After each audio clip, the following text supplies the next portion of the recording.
Welcome to TKTV. This is one of many videos which we will be putting up just general advice about certain topics, health topics, news topics, world topics, coronavirus topics, any type of thing really. You will be surprised at what we come out with. Today our project is sleep apnea. If you find yourself falling asleep, or if you find yourself that you have no energy, or you are a constant snorer and your partner is always on at you that you snore and you are tad overweight, a bit like myself, then you should get yourself tested for sleep apnea. Believe me, it is nothing to get embarrassed about, and if you do not get tested, it can be very, very dangerous. When I had sleep apnea, I was diagnosed in 2018.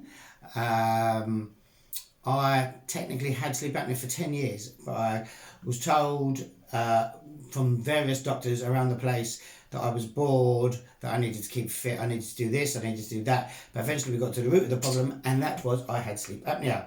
I went into hospital, and this is what I looked like. So yes, I went for the relevant tests, and I had more cables on me. Well, I just had loads of cables on me, and they was everywhere. And you spend a night in hospital, you're monitored, and they monitor your breathing, they monitor your sleep, and they monitor everything.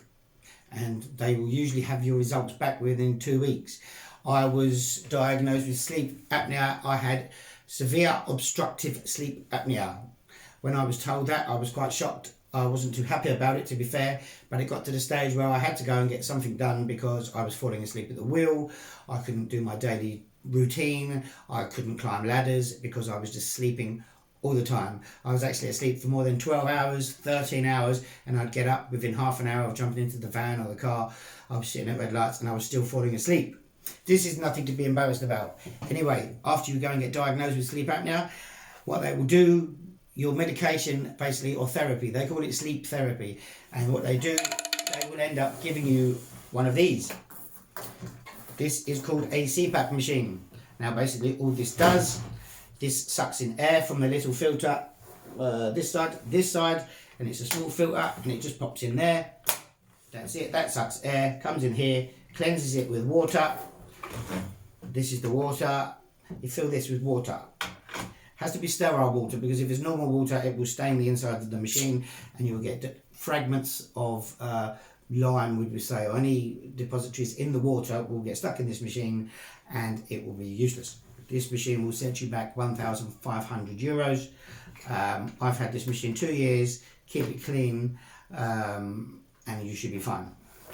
It took me around 3 months to get used to this machine, but after a while I was starting to feel like I was getting decent sleep and I could continue with my daily chores. Anyway, as I said, air goes in one side, comes through here, filters through the water, comes up and comes into this mask here. Now, many of you might say, I'm not wearing that going to bed.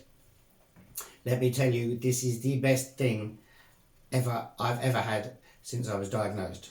Yes, you look like a bit of a tit. I'm going to put it on now. That goes on there like so. You strap that round onto there.